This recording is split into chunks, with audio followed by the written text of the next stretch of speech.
Good morning and a good, positive, loving morning to all of you, and happy 2023. What a year it's been. There's so much good going on, and we're going to talk about a little bit about that. I've had so many people sending me messages. Oops, hold on. What's going on? Oh, I know. Hold on. I got a little bit of there's my delay.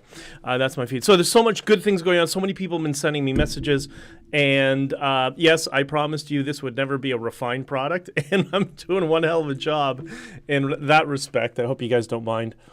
For those of you who are new here, I do these live streams on a regular, semi-regular basis. I do them usually before I'm heading out on the truck or on the weekends before I go to my meetings. And welcome. So much has been going on this week. I don't know where to start. First, like, share, and subscribe if you can. There's nothing like reciprocity to make you feel good and to ensure that we're all going to have a positive experience and life gets a little better. Jesse, what's up? Good morning. Good morning, Megan. Beth is the winner of the Good Morning Prize on locals. So thank you, Beth. Kiss Junkie, Prairie Sun, all of you. Thank you for being here.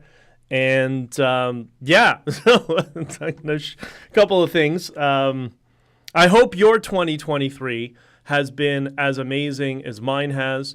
I started mine with going to a Shiva house for a friend of mine who passed away a couple days before that, but explained why that ended up being such a good experience, not just for myself, but for the family, and able to distract and move beyond some of the negativity and all the good things in life, right? So that was that. I'm going to spend looks like I'm going to be spending my birthday in the truck, but that's kind of lately where I'm most happy, away from all the noise, in the middle of the country, beautiful scenery, the mountains, roads, no people around, very few people around. Absolutely love it. I did, for people who are asking, yes, I will be doing an audio podcast version of this, so uploading audio at some point. And it's just a matter of building the system and infrastructure that I can, have it converted and uploaded in a super quick manner that I can't. Because once this happens, like once I'm done these streams, I run, grab my bag, grab my keys, throw on a jacket, run down to my car, and head out to the truck, grab my truck, go to the office, grab the paperwork, go to the other yard, grab the trailer, and on my way. And today I'm going down with my brother, and I'm trying to meet him at a restaurant we go to, and because sometimes we get a little bit separated, and I think he's going to be about 20 minutes ahead of me. I'm going to be trying to meet him for dinner in Connecticut when we get down there. And when is my birthday? Kiss Junkie says yes. Tomorrow, January 6th. Beth, how did you know that? How did you know when my birthday was? Anyways, yeah, the infamous January 6th. There's your evidence. It's a simulation, right? Think about it this way, how can it not be a simulation? The person who led the Canadian convoy, his birthday is on January 6th, the same day as what happened in the U.S. that the Canadian government was trying to use as a tactic to smear the convoy. I mean, that is definitely a break in the code. Dr. Raylan, good morning.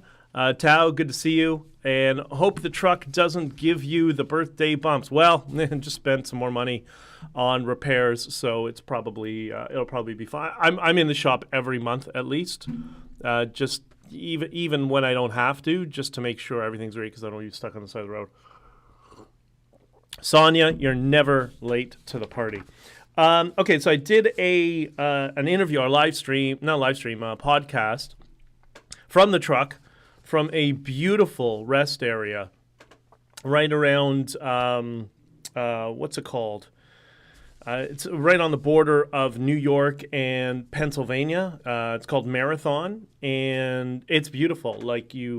They have this outlook, so where you park the trucks, and then there's like a big, one of those rest area buildings that have washrooms and vending machines. And this particular one has a balcony that has an overview of this valley around Marathon. It's absolutely stunning. So I pulled over there and connected with Megan, who I absolutely adore. We did a podcast together during the convoy. Megan Murphy, so some of you who don't know who she is, she was, I guess you'd say, a quite hardened socialist, feminist, if you want, that she's kind of, evolved her thinking like many people have over time. And she was a strident supporter of the Freedom Convoy. She has left Canada because of all of the nonsense, the restrictions on freedoms. And I love her. She's great. She's friends with, you would have seen her on Joe Rogan. She's friends with Joe. And thank you to Megan. Megan, if you're watching, I love you. She's given me a standing invitation to come down to her new home, which is just outside of Puerto Vallarta. And she needs some help with her Spanish, so maybe I'll go down, and between me and her boyfriend, we can help her improve her Spanish a little bit. So anyways, that interview is going to be up soon. I don't know when it is, but I will let all of you know. And just kind of, different perspectives on things, and I do love to talk to them. Sonia, I'm jealous, Ben. You see so many nice places. Well, I mean, these are kind of the benefits of being on the road and doing OTR, becoming an owner-operator in my case, that, you get to see a bunch of places. Next week, actually, I'm going to be in Boston and going back to where I had spoken last time and meeting with some significant people, actually, and who want to meet me, which is great. They're just... it's such a beautiful, such a nice crew down there. So yeah, not only do you get to, I mean, that's how I try to treat it. I try to kind of mix the trucking angle with some sort of, social schedule. So I get to see people in different cities. And I'm going to be, I think, later this month or next month, starting to focus my shift into the Midwest and to the southern U.S. But anyways, that's what it is. I want to talk, made my online complaint to the Ontario Psychologist College. Put up their website link, please. I just don't know how to put, I don't know how to put their link up on this encoder, but we can, if you send me the link over DM, I'll post it in my Twitter so everybody can do the same. And I was just going to talk about that issue. Deborah, you read my mind. Thank you for being here. So a couple of things. I want to take you all back because I know sometimes people are really interested in what actually goes on, from the perspective behind the scenes of people who somehow get involved in this. At least I know I do. And I figured I'd share it with some of you. So I got an email from, now I don't remember, what day was it? Was it Tuesday? I guess it was Tuesday. From, it's one big blurry day, and you'll understand why when I explain what my day is like. Kiss Chunky, I emailed the college yesterday, told them they are making a huge mistake. Okay, great. We know government bureaucracy don't really care unless they get significant pressure, so many of us have to do it. So I woke up at, early, like 4:45 in the morning, and just couldn't sleep. I'm usually up at 6, and I received an email about 10 minutes after waking up from Jordan Peterson and explaining that he had an attachment to it, which I guess was, which is the document from the college, and he had sent it out to a bunch of us and saying, this is what's going on, and I'm going to fight it. I'm going to be loud about this. I'm going to make lots of noise. And if you could, please, share my story, sort of thing, that sort of thing. And several people were on this email chain because a couple of people started replying to each other and replying to all of us. And some very, very, very significant people, people who you all know, believe everybody in the world knows some of these people. And everybody expressed their concern, and for all the same reasons, right? And I explained this in my TikTok video, and I'll get to that in a second. And everybody was great to see that everybody all of a sudden, decided, hey, yeah, I'm with you. We'll try to help. I'll try to help, all that sort of stuff. And because people understand the dangers of what this would lead to. So what I did on my end is I just pitched in after a bunch of people responded, and I said, I'm going to put something on my Substack.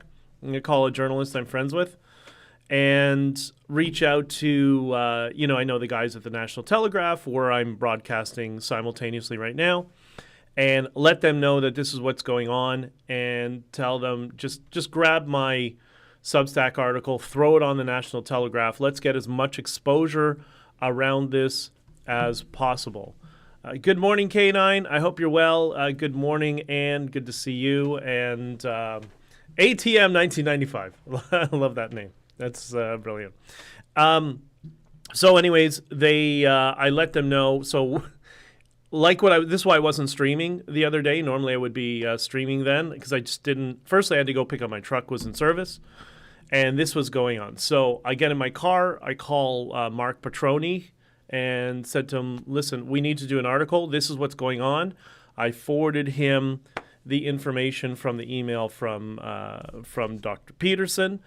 He took a look at it, called me back, and said, okay, well, let's start doing it. So we started doing this article. I'm driving. He's typing ideas, throwing stuff by me. I'm telling him, yeah, I think we should say this, that. So we kind of collaborate on this article and tried to make it as factual as possible. We didn't want it to look like a puff piece for people who maybe not have been, who are maybe not supportive of Jordan Peterson, because you know how it is. When you see something that's a puff piece, it just turns off people on the other side. So we wanted to make it factual enough that people on the other side would be interested enough to still read it, and that the whole story would get out there. So, and it took us a while, right? It took a while to put this all together and to look at different sources, different tweets, different posts that we could go through as examples. So he's doing it while I'm driving. My brother was so pissed. So I arrive at my truck. My truck. I arrive where I park my truck because my truck is at service. And I got to go pick it up. My brother's waiting for me in his truck because he's going to drive me to get my truck, and then we're going to go get our trailers and go together to the U.S. And my brother, I love him dearly, but many, many years on the police force. He's not the most patient person in the world sometimes.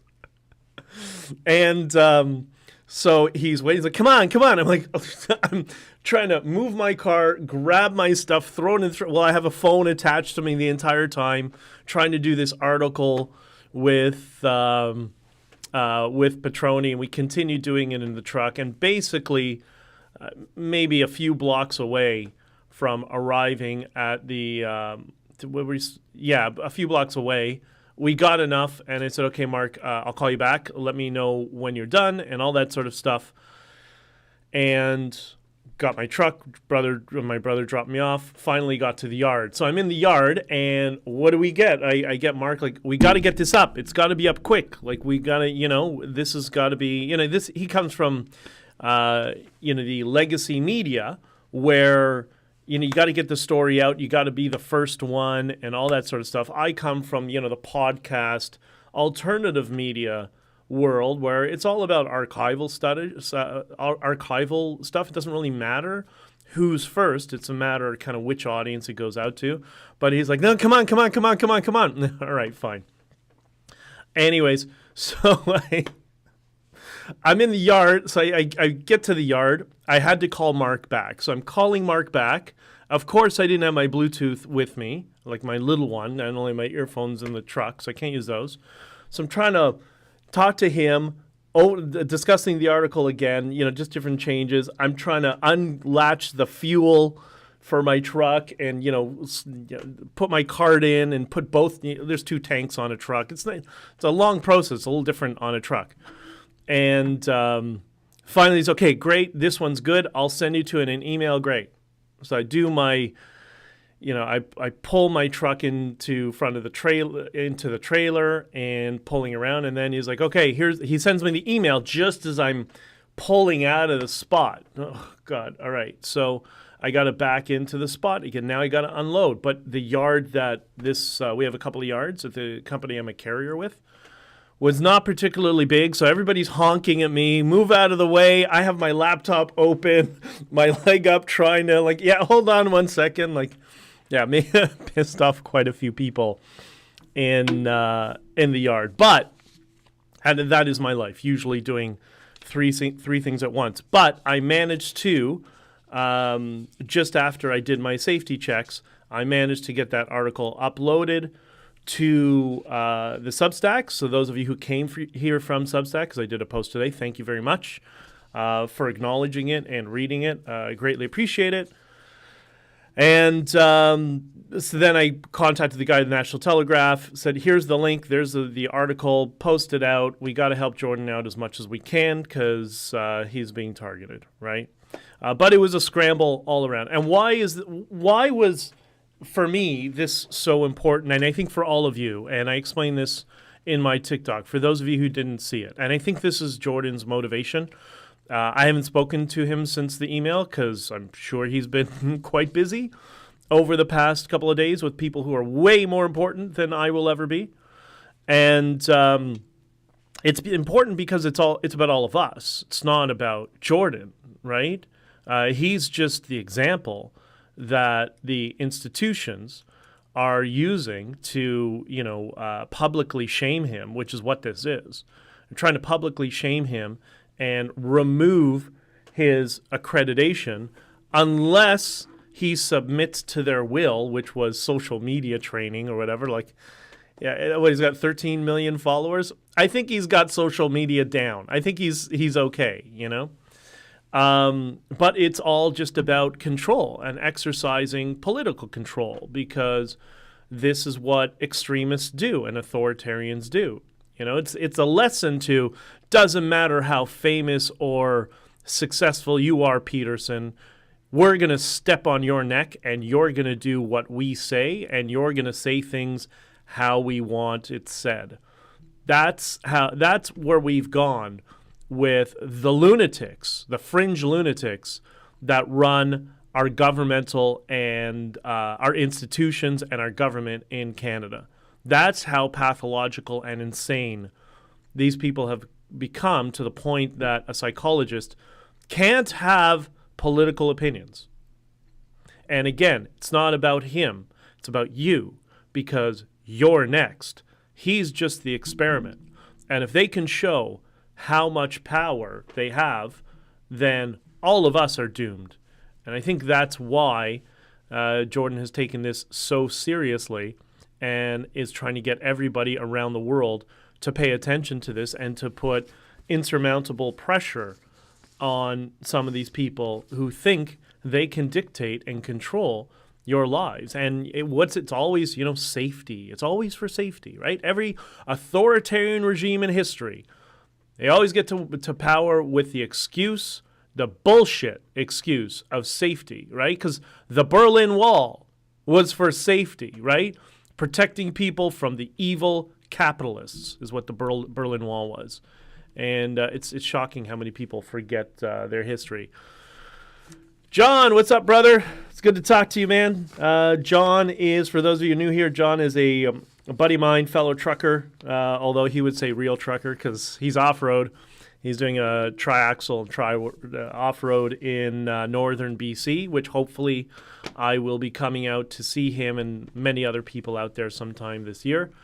But anyways, good to talk to you, brother.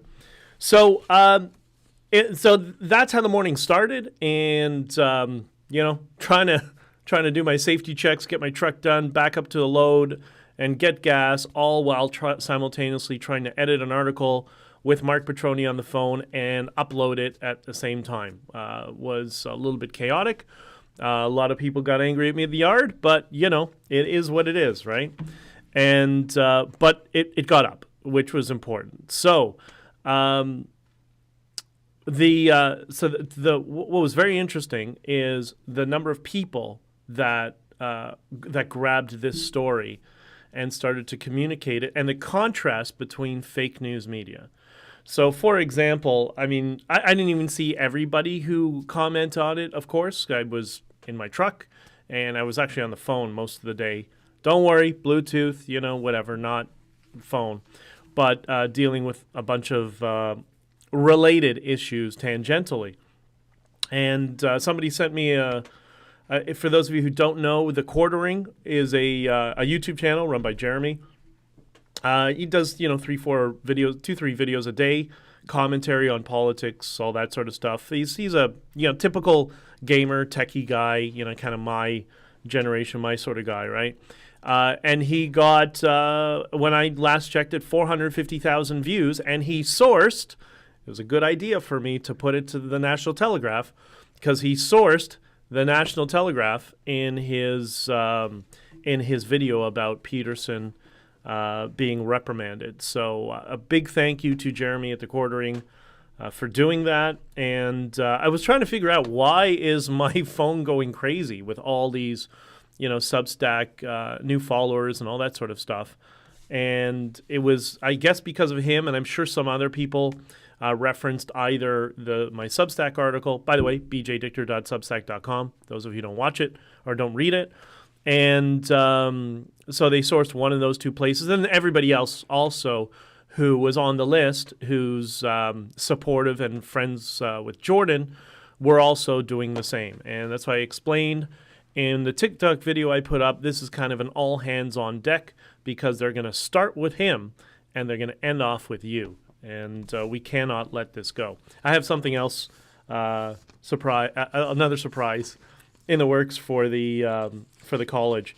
And as I was on John. Well, you don't do Upper East Corner of the U.S., but I was on Highway 17, a beautiful highway, by the way.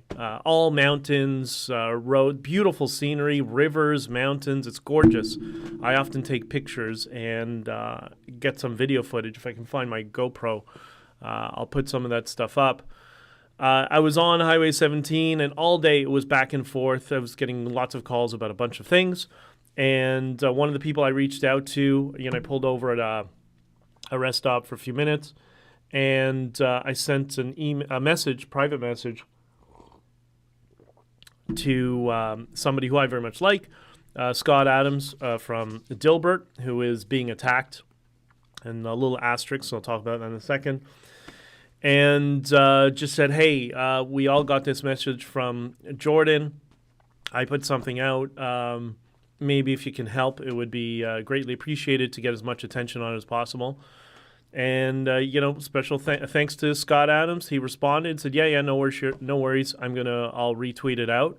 And he did. And then his next stream the next day, or his podcast, he talked about Jordan, gave a very funny suggestion for what Jordan should do, which is always his case. For those of you who don't know, Scott Adams, Dilbert, Persuasion, and his podcast kind of has exploded over the past couple of years. I started listening to him in the very beginning for another reason, nothing to do with Dilbert or politics, and he's great. And so very thankful to him for doing that. So, and it was kind of the spirit of what we were doing during the convoy, trying to get as many people together, supporting and helping one another, getting a message out there of peace, love, unity, and freedom. That was my role in the convoy, as all of you know, as a spokesperson, and to try to just, figure out the different marketing strategies to ensure that message would proliferate. And here we were doing the same thing for Jordan yesterday.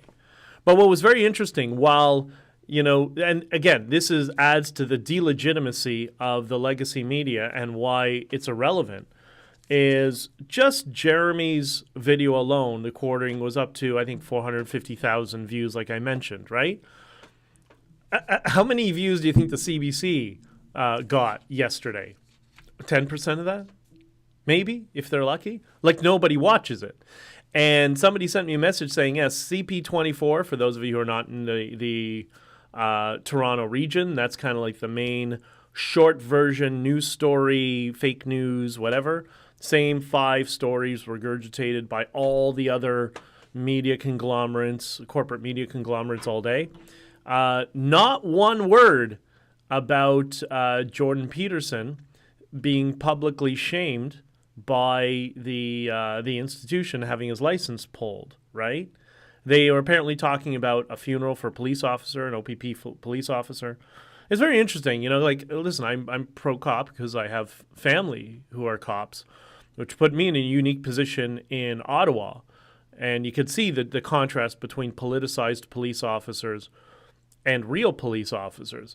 But it's so funny how, like, the left, if we want to call them that, they're all pro-war, they're all pro-corporate, they're all pro-law enforcement now. Ooh, what happened to defund the police, Occupy Wall Street, all of these things? What happened to that, right? Like that's why everybody is coalescing around those of us who are conservatives, because we're at least talking to everybody and willing to listen to everybody. That's why they have no power.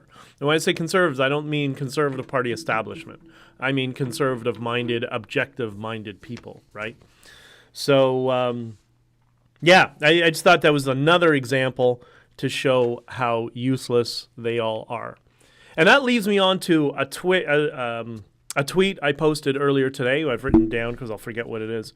And it was a response to Samson. Everybody knows Samson Ma. Samson is in the Bitcoin space, very prolific, very influential, all that sort of stuff. And he expressed concerns about what's happening to Jordan and kind of the credibility of institutions.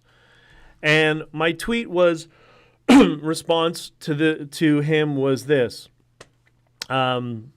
Perhaps, this is my tweet, and this is exactly what I think we should do strategically, by the way, from a persuasion standpoint.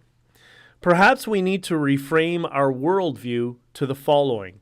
1, credibility equals individuals and or institutions untarnished by government ties. Okay, does that make sense? Number 2, accreditation from government-linked institutions is the lowest tier of trustworthiness. Regulated equals corrupted. Unregulated equals innovative. And I think that's the dynamic that we need to shift to get people to wake up. Like when people say, oh, is somebody, what's your journalistic accreditation? The response would be, what are you talking about? I'm credible. I won't lie for money. I don't want accreditation. I'm a journalist. And I think we need to help people start to get away from this. All things government are good. No. Most things government, as you know, anybody who's gone to, if you're in the U.S., the DMV or the MTO, or dealt with the government in Canada, or whatever your country is, you know how incompetent they are. You know how corrupt they are. So how do we personally have these experience of dealing with government and what a cluster F it is, but then at the same time think that only things that are legitimate have ties to the government? No, it's the opposite. If it has ties to the government, it has no credibility. It's corrupt. It's inefficient. It's got to be, we don't need it, right? So regulated equals corrupted. Unregulated equals innovative. Because that's what's changed the world, has been innovation. Good morning, Lisa. I tried to tag you, dear. I hope you're well. Lisa, by the way, the first person to finish reading Honking for Freedom. She must be a book nerd because she finished it on like the first day. And Lisa, I am forever eternally grateful for that, and I will always remember. But honkingforfreedom.com. Remember, if you have friends in your family that still don't understand the importance of freedom, the importance of love and coming together and peace, then they need to read this book. So this book is not to preach to the converted. This is for people on the other side as well. So anyways. Okay. I think that's about it. I'm going to have to make it a little bit short today, like I said. I'll get your comments in a second, because I do have to get down to Connecticut, and this is a little bit of a longer trek. And my brother's going to be pissed if I'm not there in time to have dinner with him, because I think he wants to celebrate my birthday together. All right, so regulated equals corrupted. You like that, right? Like that is a good reframing. And so when everybody says, "Oh, the government doesn't support this," oh, okay, that must mean it's not corrupted. right? Because we know how much corruption there is in government. We know how much waste and squander there is in government. So good. That means it's good. It's not, Anyways, love that, BJ. Good way to filter the corrupt. Thank you very much. And Sonia. Oh, Rachel Gilmore just tweeted about Peterson. Rachel Gilmore. Oh, that's the girl that tries to flirt with me. Listen, she's a hired gun. She would run to Fox News to work for them on the complete opposite side if they paid her enough, right? And that is, she is a good sign of the systemic problem. She's a good example of the systemic problem within journal. Like, I don't really know who she is. I've seen, she does TikTok videos or something, but works for fake news or something. I don't know, whatever. Journalism is, Amanda, she's a twat. God. Journalists, you'll see a lot of this in journalism, especially when you see certain channels, and this is not about left versus right. Everybody's got this problem, where they're basically having models that are reading a teleprompter. Because what's happened, we've gone away, like a journalist should look scrubby and scruffy and have like a fedora. And I'm thinking of Greg, for example. And I don't mean that in a negative way, by the way, Greg. I mean, like, the sort of that whole gumshoes investigative type personality that really wants to delve down into the details. John Goddard, who helped, who I did the book with, is a good example of that as well. That's what a journalist is supposed to be. But they're replacing those people with people who have PR degrees. So they've gone to school, they've done public relations and maybe marketing, and they learn how to speak, they learn how to communicate, they learn words of persuasion, which I use frequently, and they put them on the television, right? When you go to school for public relations, which I never did, I learned marketing and PR within the corporate structure. You go to school to learn how to lie. That's what they do. They're PR. The other word, Bernays branded public relations, after Goebbels had taken the word propaganda, right? PR and propaganda, the same word. It's just there's the Third Reich version, which is propaganda, and then there's the Americanized terminology, which is public relations, but it's the same thing. So these people go to school to learn how to be propagandists, and that's who the fake news media is hiring. So if you're wondering why people, you look at people and say, how can you believe this? How can you not see the facts? How can you not understand what's going on? It's because they're watching people who are trained in the art of propaganda and how to use persuasive speech to confuse them or to persuade them to have a position. That's what we're dealing with all these, the masks, like masks. Who the hell wants to cover their face? Why? How could anyone be convinced to put a face blankie on their face all day long? Yet they have been. Why? Because that's persuasion in marketing. So it is what it is. All right, I got to, government corruption runs everything it touches. You can't trust any of them. Well, I think there's two sides of it, and we can talk more about this in the future. There's the structure within the government bureaucracy, and then there's something else, which is the political structure. Both institutions are extremely corrupt, but for different ways and in different ways. But that's a long conversation to have and whatever. Okay. Well, anyways. Okay. We're all talking about this girl who I don't even know who. All I know is I should show you my. She sent me something from during the convoy. She was going to smear me or call me a Nazi. Wait. Hold on. For Rachel Gilmore, she's going to smear me and call me a Nazi. And can you see it now? Yeah, because I'm a Nazi apparently, right? And whatever other bullshit she was going to make up. And my response to her was, you're horrible at flirting. And I just kind of left it at that. And she was so confused. And then we had some back and forth. But I do think that she would, if she got an opportunity for Fox News to make several hundreds of thousands of dollars a year, she would run at that opportunity. Don't kid yourself. This is a PR person, which is why I bring it up. Right. Anyways. Okay. So I do love you all. I thank you all for coming here. Sorry about the little bit of identity politics. I hate doing it, but they keep attacking me with identity politics. That's their language. That's their love language. So the only way I can really push back is, well, not the only way. There's many other ways, right? But which I frequently do. But that's just the fun way. Christine. Happy birthday. Well, thank you. I love it. And yeah, face blankie. You haven't heard that term? It's just a face blankie. I posted a video earlier today saying that it was a funny video, somebody getting their mask pulled down at a family party and the person freaks out and covers themselves. It's just a blankie at this point. That's all it is. And it's unfortunate. And I think that's why it never really took in places where they actually have real problems, like Latin America.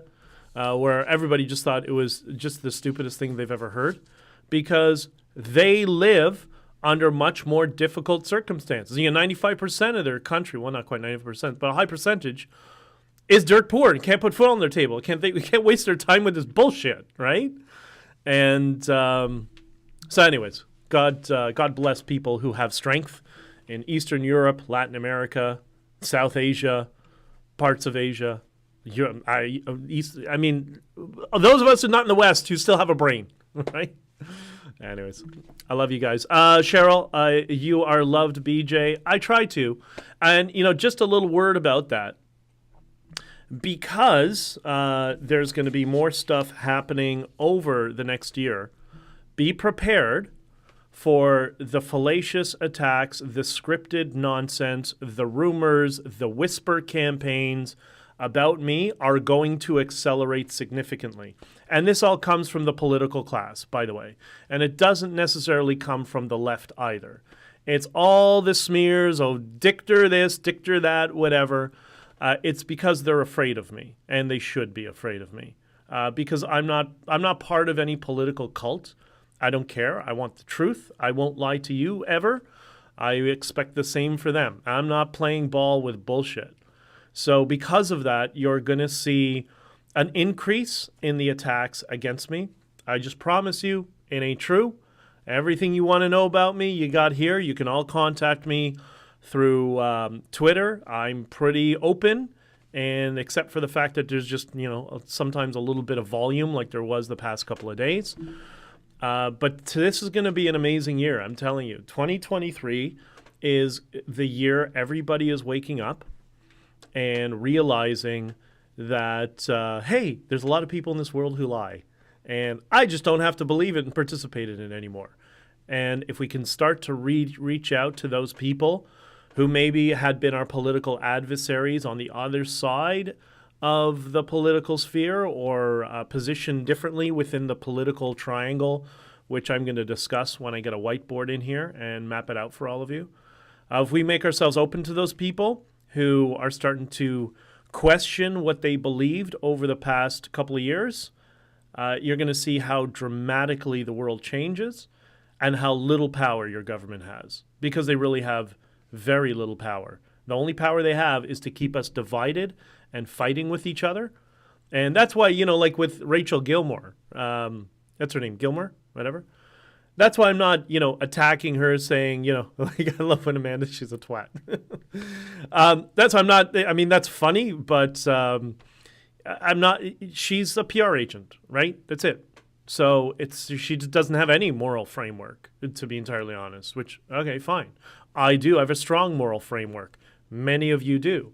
But that doesn't mean we can't be open to people who think differently. And we have to weaken this government. And what's happening to Jordan Peterson, him being publicly shamed right now, is a perfect example why this government needs to be weakened. So, anyways, Jesse, speaking of divide and conquer, you said, can we give Bowder to Trudeau? Well, guess what? James Bowder has now aligned himself with the JCCF. Yeah, think about that. He's now working with the JCCF. So, which is perfect. That's exactly what I was hoping would happen. That plays right into my hand and happened even earlier than I thought it would. So that's perfect. This is all good news. 2023 is the year of the Maoist struggle session starring Jordan B. Peterson. I love that. That's a beautiful comment. Or 2023 is the next step in all of us unifying globally and achieving freedoms like we've never had before, and weakening all these institutions and making them as illegitimate as possible. Because remember, regulated equals corruption, unregulated equals innovation. That's what we need to teach people. So when they say, oh, this is not regulated, no, that's a good thing. Okay, and thank you for all you do to help keep our country free. I don't know. I don't know if I mean, thank you for the high praise. That's really, I really appreciate it. I don't know. I'm trying to do what I think is right, you know, and I'm sick of the BS. So are many other people. Cheryl, thank you very much. Well, it's not until tomorrow, but I appreciate it. And K9, I love you. I hope you're doing well. I hope you're feeling better. And thank you. I do appreciate it. Okay, so I need to run because I'm running late. We'll do this again on, I think, Saturday morning. I love you all. Have an amazing day. Be good to people. It's going to make you feel better. Like I know some of you have been telling me that. By the way, I had a long conversation, just a little side note on positivity, with Bridget yesterday. I spoke with Bridget, spoke with Jason, spoke a bunch of convoy people yesterday, actually. And I asked her, how is your positivity training going? And she said, it's going really good. She was giving me an example of something something negative that happened to her. And she said, yeah, normally I wouldn't be able to deal with it. I'd get really upset, but I found it a lot easier to absorb. And I just realized, like, no, you know what? I'm not getting involved. And I'm just going to focus on positivity. And I explained to her, it's a process. It takes a long time. We're always, like anything new, we fall off the wagon. It's got to become habitual, you know, the positivity framing. And if you slide into negativity, don't feel bad. It happens to everybody. It happens to me too sometimes, right? But as long as you make a concerted effort to try to refocus on the positive frame, see the good in people when you can, it's going to make your life so much better. And I think it's what allows people to live longer. You know, my auntie Betty taught me this. She lived till she was 103. And me and her had a very tight bond because, you know, I was a little bit of a black sheep as a kid. And she was always very positive and very understanding. And I remember she telling me, just before she died, she said, she told me, I always wanted to be positive my entire life. I always tried. And she said, I look in the mirror and I can't believe I see a 103-year-old lady. She said, I feel like I'm 16 years old. I don't know what's changed. I haven't changed. The world has changed. But I've maintained, you know, the appetite to enjoy my life, even when it's simple or when it's exciting. I just enjoy it. And I think that's why she lived so long. So some wisdom from our elders. Angie, happy birthday. Have an awesome day. You have an awesome day as well. And do your best to make sure everybody else has an awesome day. And I love you all. I got to run.